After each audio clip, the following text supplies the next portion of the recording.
world of the ultra-wealthy is often shielded behind high walls, tinted glass, and ironclad non-disclosure agreements. We look at billionaires and see empires of success, assuming their greatest challenges lie in boardroom battles or hostile takeovers.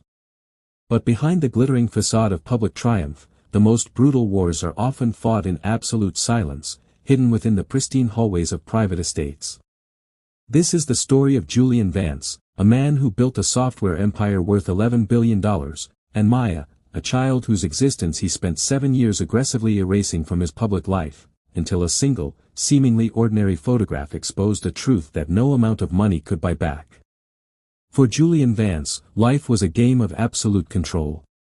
In the tech industry, he was revered as a visionary, a cold, calculating strategist who viewed human emotions as bugs in a software system.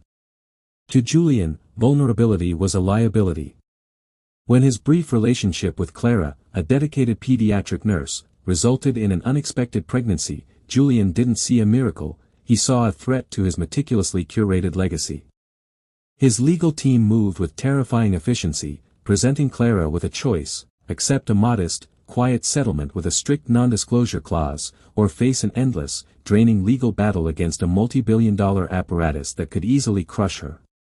Clara, fiercely independent and deeply protective of her unborn child, chose a third option. She walked away with absolutely nothing, refusing his blood money to ensure her daughter would never be viewed as a transaction. For the first 7 years of Maya's life, Julian functioned as if she simply did not exist. While he was being photographed on superyachts and gracing the covers of premier financial magazines, Clara was working double shifts at a municipal hospital, raising Maya in a cramped, 2-bedroom apartment on the edges of the city. The contrast was staggering. Julian spent millions on contemporary art pieces to display in penthouses he barely visited, while Clara carefully counted pennies to ensure Maya could have a proper cake for her birthdays. Yet, despite the lack of material wealth, Maya grew up surrounded by an abundance of warmth, creativity, and love, assets that Julian's balance sheets could never quantify. Maya was an incredibly perceptive child. As she grew older, she began to notice the absence that defined her family structure. She saw her peers at school being picked up by fathers, heard stories of family camping trips, and watched the distinct dynamics of complete households. Clara never poisoned Maya's mind against her father, but she maintained an honest, age-appropriate narrative: your father is a very busy man who builds big things, but you have everything you need right here. Maya accepted this, but the human heart naturally seeks its origins. Deep down, the young girl harbored a quiet, innocent curiosity about the mysterious man whose sharp jawline and deep-set, intensely focused eyes mirrored her own reflection in the mirror. Meanwhile, Julian's empire continued to scale astronomical heights. He launched a global satellite network, acquired rival tech conglomerates, and saw his personal net worth double. Yet, those closest to him noticed a creeping sense of isolation settling over the billionaire. He lived in a 20,000-square-foot architectural masterpiece overlooking the Pacific Ocean, a structure made entirely of raw concrete, structural steel, and massive sheets of glass. It was beautiful, sterile, and completely empty. He had no close friends, only business partners, no family, only associates who required his capital. He had successfully optimized his life to eliminate all friction, but in doing so, he had accidentally eliminated all genuine human warmth. As Maya's 7th birthday approached, Clara wanted to give her daughter a celebration to remember, despite their tight financial constraints. Maya didn't care about expensive toys or extravagant venues. Her only request was a beautiful, bright yellow dress she had seen in a local thrift shop window and a simple strawberry cake baked by her mother. Clara saved for 3 months to purchase the dress, dry clean it to perfection, and buy the premium ingredients for the cake. On the morning of her birthday, Maya slipped into the dress, her face illuminating with pure, unadulterated joy. She looked vibrant, resilient, and utterly magnificent. Clara captured the moment using a second-hand digital camera. The photograph showed Maya sitting at their small kitchen table, the modest strawberry cake lit by 7 glowing candles right in front of her. She was looking directly at the lens, laughing mid-breath, her dark curls bouncing, and her eyes sparkling with a familiar, piercing intensity. It was an iconic image of childhood innocence, completely untouched by the cynicism of the world. Clara, proud of her daughter's resilient spirit, posted the photograph on a private social media account dedicated to close friends and family, completely unaware that the digital footprint of that single image was about to cross the digital fortress Julian Vance had spent a lifetime constructing. What Clara didn't realize was that in the modern digital age, privacy is an illusion, especially when your genetics link you to one of the most powerful tech oligarchs on the planet. Julian's security team utilized advanced facial recognition algorithms to monitor the web for potential security threats, deepfakes, or unauthorized uses of his likeness. Later that evening, an automated high-priority alert bypassed Julian's junior analysts and landed directly on the desk of his chief security officer. The system hadn't flagged a threat, it had flagged a near-perfect biometric match. A photo of a young girl in a thrift store dress, celebrating her birthday in a rundown apartment, was triggering the exact same cryptographic markers as Julian Vance himself. When the security dossier was placed on Julian's massive mahogany desk, his initial reaction was cold irritation. He assumed it was a sophisticated extortion attempt, a calculated move by Clara to break their silent truce and demand a slice of his ever-growing fortune. He opened the folder with the intention of handing it directly to his aggressive litigation team to crush the matter instantly. But as his eyes fell upon the printed photograph of Maya sitting before her 7 birthday candles, the air completely left his lungs. It wasn't just the jawline or the shape of her eyes. It was the absolute, undeniable intensity of her gaze, a terrifyingly precise mirror image of the expression Julian saw every single morning when he looked into his own mirror. For the first time in his life, Julian's analytical mind failed him. He stared at the image for hours, the sterile silence of his massive penthouse suddenly feeling incredibly oppressive. He looked at the cracked plaster on the wall behind the girl, the cheap Formica kitchen table, and the simple, unevenly frosted strawberry cake.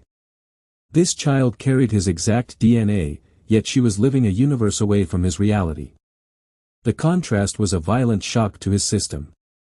He had spent billions acquiring assets that depreciated or bored him within months, while his own flesh and blood was celebrating a milestone with a thrift store garment and a homemade dessert. The psychological walls Julian had spent decades building began to show hairline fractures. He tried to dismiss the feeling, closing the laptop and forcing himself to focus on an upcoming multi-billion-dollar merger. He went to bed, but sleep refused to come. Every time he closed his eyes, those sparky, fierce eyes from the photograph stared back at him through the darkness. They weren't asking for his money, they weren't demanding his status. They were simply existing, vibrant and full of a joy that Julian, with all his billions, had never truly experienced. He realized with terrifying clarity that he had successfully optimized his life for wealth, but completely failed at life itself. The next morning, Julian did something completely unprecedented. He didn't call his lawyers. He didn't call his public relations team to construct a shield of plausible deniability. Instead, he ordered his private security detail to stand down, climbed into a modest, unbadged SUV, and drove out of his guarded estate alone. He needed to see this reality with his own eyes, to prove to himself that the photograph was just a trick of lighting, a statistical anomaly in a facial recognition database. He needed to look at this girl and feel nothing, so he could return to his sterile, comfortable empire and forget she ever existed. As he navigated the unfamiliar, crowded streets of the working-class neighborhood where Clara and Maya lived, the weight of his choices began to press heavily against his chest. He passed public parks with peeling paint, noisy local markets, and cramped apartment complexes. This was the crucible that was shaping his daughter. He pulled up across the street from a small, local park near Clara's apartment building. Through the tinted glass of his vehicle, he watched the playground. Within minutes, he spotted them. Maya was running through the grass, her bright yellow birthday dress catching the afternoon sun, laughing as Clara chased her with a playful roar. Julian watched from the shadows of his vehicle, his heart hammering against his ribs like a trapped animal. Seeing her in a digital file was one thing, seeing her breathe, run, and express pure happiness was an entirely different reality. He noticed how Maya held herself with a natural, quiet confidence, a distinct trait he had always prided himself on possessing. He watched Clara, looking exhausted but radiating an unconditional, fierce love that money could never simulate. Julian looked down at his bespoke suit, his luxury watch, and the keys to his kingdom, and for the first time in his existence, he felt utterly impoverished. He opened the car door, his hand trembling slightly, a sensation the billionaire tech mogul had never experienced in any high-stakes boardroom. He stepped out onto the asphalt, the heavy humidity of the city hitting his face. He began walking toward the playground, his mind a chaotic storm of conflicting emotions. Was he ready to shatter the illusion of his perfect, unburdened life? Was he ready to face the woman he had discarded and the daughter he had denied? As his shoes crunched against the gravel of the park walkway, Maya suddenly stopped running. She turned her head, her sharp, intelligent eyes scanning the area until they locked directly onto Julian. The world seemed to lose all sound as Maya's gaze held Julian's. For a fleeting second, the billionaire expected the child to shrink back, to sense the cold aura of a stranger who had spent her entire life ensuring she remained a secret. Instead, Maya did something that completely defied his analytical expectations. She smiled, a bright, welcoming expression devoid of malice or suspicion, and took a step toward him. Clara, noticing her daughter's sudden distraction, turned her eyes toward the walkway. The moment Clara's eyes locked onto Julian's face, her entire posture stiffened. The playful warmth vanished instantly, replaced by a raw, protective instinct. She stepped smoothly between Julian and Maya, shielding her daughter from the man who wielded enough wealth to tear their quiet world apart. Clara stood her ground as Julian approached, her hands gently resting on Maya's shoulders. The silence between the two adults was thick with 7 years of unspoken history, legal threats, and immense class divide. Julian stopped a few paces away, suddenly acutely aware of how ridiculous he looked, a tech tycoon in a bespoke suit standing on the wood chips of a public playground. Julian, Clara said, her voice remarkably steady despite the slight tremor in her hands. Why are you here? There are no lawyers here for you to hide behind. Julian opened his mouth to deploy his usual corporate vocabulary, but the words caught in his throat. He looked down at Maya, who was peeking out from behind her mother's waist, her curious eyes scanning his face. I saw the photograph, Julian managed to say, his voice lacking its characteristic boardroom authority. The system flagged it. I needed to see if it was real. Clara let out a sharp, humorless laugh. Of course.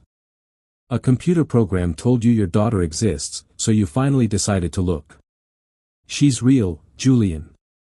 She's been real for 7 years, eating grocery store cake and wearing thrift store clothes while you build rocket ships and buy islands.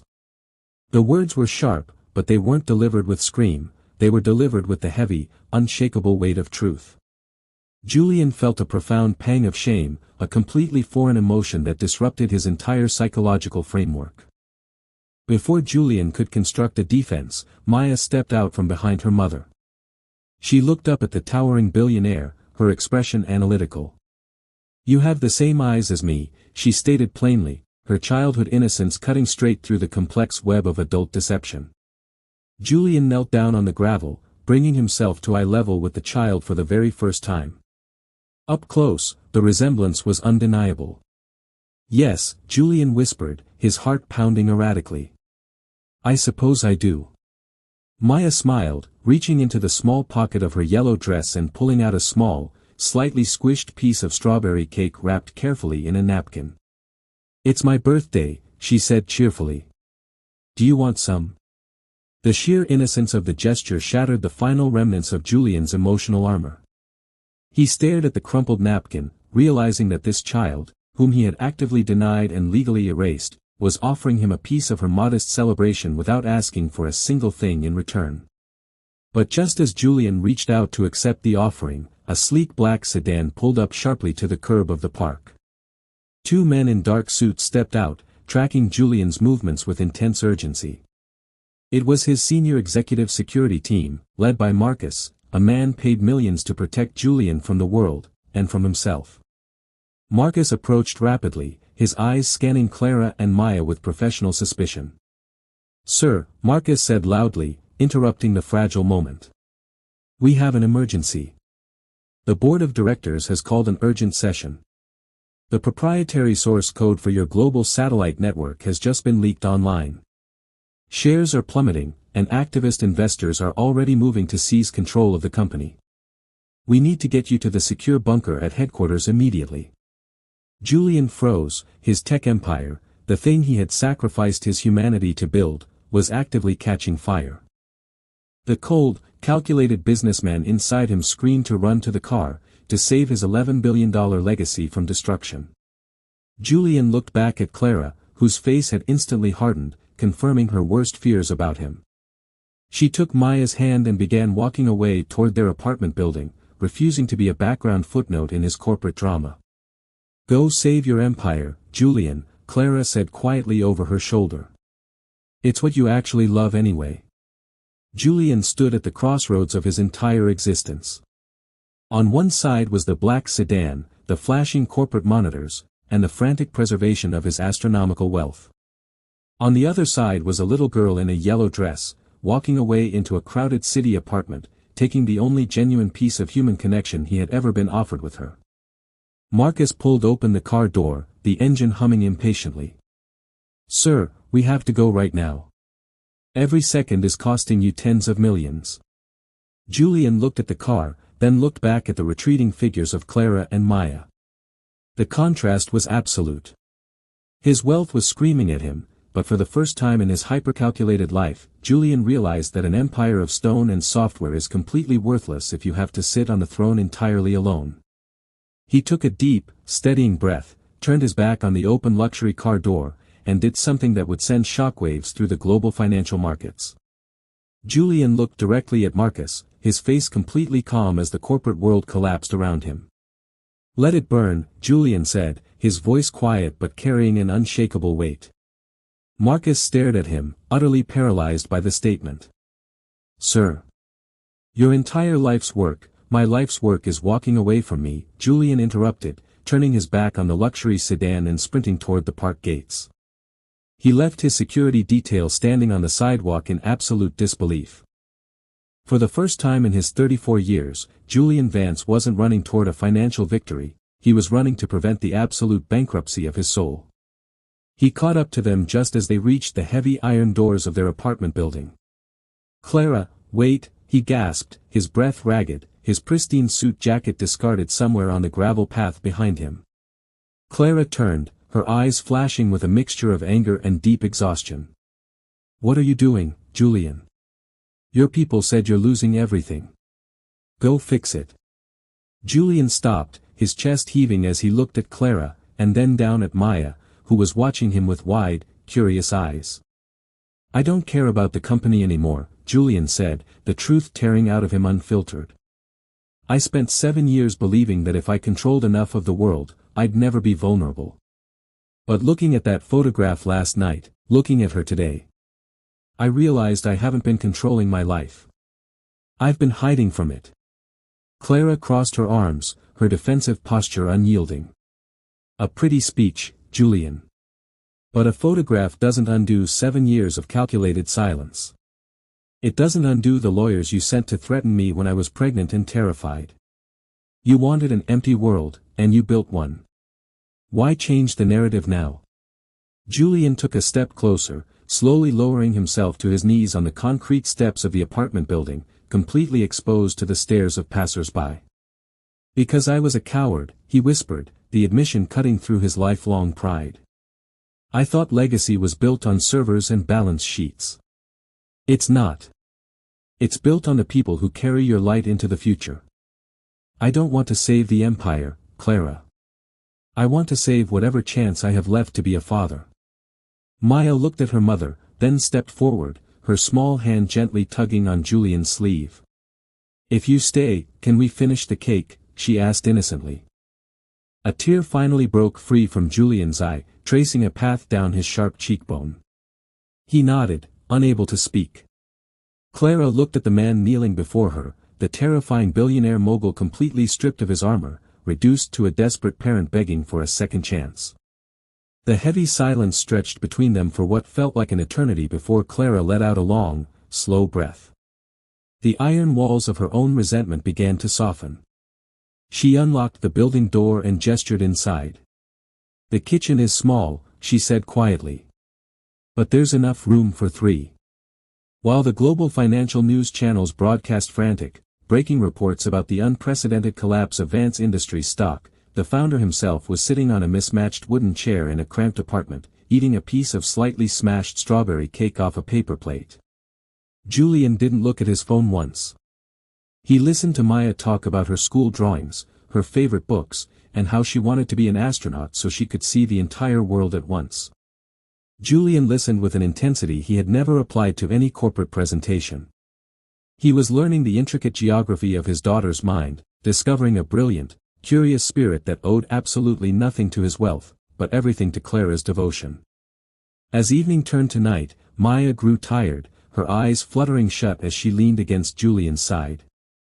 He carefully lifted her, feeling the fragile, incredible weight of her small frame, and carried her into her small bedroom, tucking her beneath a faded blanket. He stood over her bed for a long time, watching the rhythmic rise and fall of her chest, anchoring the image deep into his memory. When he stepped back into the living room, Clara was waiting with 2 mugs of tea. The atmosphere was no longer hostile, but filled with the quiet, heavy reality of the journey ahead. "The board will oust you by morning," Clara noted, setting a mug down in front of him. "You know that, right?" Julian smiled, a genuine, relaxed expression that had never appeared in any public profile. "Let them take it. The source code leak wasn't an accident, Clara. It was an internal coup orchestrated by my CFO to force me out. And honestly, it's the greatest gift he could have ever given me. They think they are stripping me of my power, but they are actually setting me free." He looked around the modest room, feeling a profound sense of peace he had never found in his pristine penthouses. "I don't need $11 billion to provide for her, Clara. I just need to be present." Over the next 12 months, the global financial landscape witnessed the spectacular restructuring of Julian Vance. The media called it a catastrophic fall from grace. The tech industry viewed it as a bizarre psychological breakdown. Julian systematically surrendered his majority shares, resigned from the board of directors, and watched the sterile empire he had spent decades constructing get carved up by corporate vultures. But while the talking heads on television debated his financial ruin, Julian was living a completely different narrative. He moved out of the echo chamber of his concrete fortress and bought a modest, light-filled house with a large backyard just 3 blocks away from Clara's apartment. He spent his mornings learning how to braid hair, pack school lunches, and assemble complicated bicycle frames instead of reading market analytical spreadsheets. The transition wasn't immediate, nor was it entirely seamless. 7 years of deep-seated corporate isolation couldn't be erased by a single afternoon of eating cake. There were moments of profound awkwardness, times when Julian's analytical mind tried to treat parenting like a corporate optimization problem. But Clara remained a steady, uncompromising anchor, correcting him when he tried to buy his way through a problem. And guiding him toward the patient, messy reality of emotional availability. Maya, with the boundless empathy unique to children, accepted her father's presence with a fierce, uncomplicated devotion. She didn't care about his past or his vanished billions, she only cared that when she scraped her knee at the park, he was the one who sprinted across the grass to lift her up and carry her home. The ultimate validation of Julian's new life arrived exactly 1 year later, on the morning of Maya's 8th birthday. The contrast from the previous year was beautiful. There were no flashing paparazzi lenses, no security dossiers, and no automated biometric alarms. The celebration took place in the backyard of Julian's new home. The grass was slightly overgrown, the decorations were hand-painted by Maya herself, and the air smelled of blooming jasmine and freshly cut wood. Clara stood by the outdoor grill, laughing easily as she chatted with a few parents from Maya's school, a genuine community that Julian had gladly welcomed into his space. Julian emerged from the back door carrying a large, brilliantly frosted strawberry cake, his sleeves rolled up and a smudge of white icing settled playfully on his chin. Maya was running through the yard, wearing a brand new, vibrant blue dress that Clara had helped her pick out.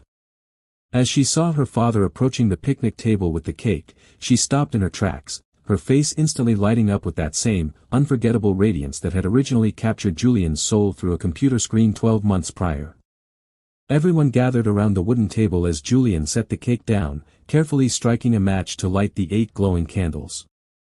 As the small flames flickered to life in the gentle afternoon breeze, Maya stepped up right beside him. She didn't look at the cake, and she didn't look at her friends. Instead, she reached up. Her small fingers wrapping tightly around Julian's large, calloused hand. Julian looked down at his daughter, his chest tightening with an emotion so vast and overwhelming it defied any vocabulary he possessed. He realized that the greatest transaction of his entire life had cost him his fortune, but returned his humanity. "Make a wish, Maya," Clara said softly from across the table, her eyes resting on Julian with a quiet, profound expression of respect and forgiveness. Maya closed her eyes tight, took a deep, dramatic breath, and blew out all 8 candles in a single, triumphant breath. The backyard erupted into bright cheers and spontaneous applause, the sound echoing over the fences and into the quiet neighborhood streets. As Maya turned to throw her arms around Julian's neck, hugging him with all the fierce strength her small body could manage, Julian closed his eyes and buried his face in her dark curls. He didn't miss the boardroom. He didn't miss the private jets, the soaring stock charts, or the hollow praise of a ruthless industry.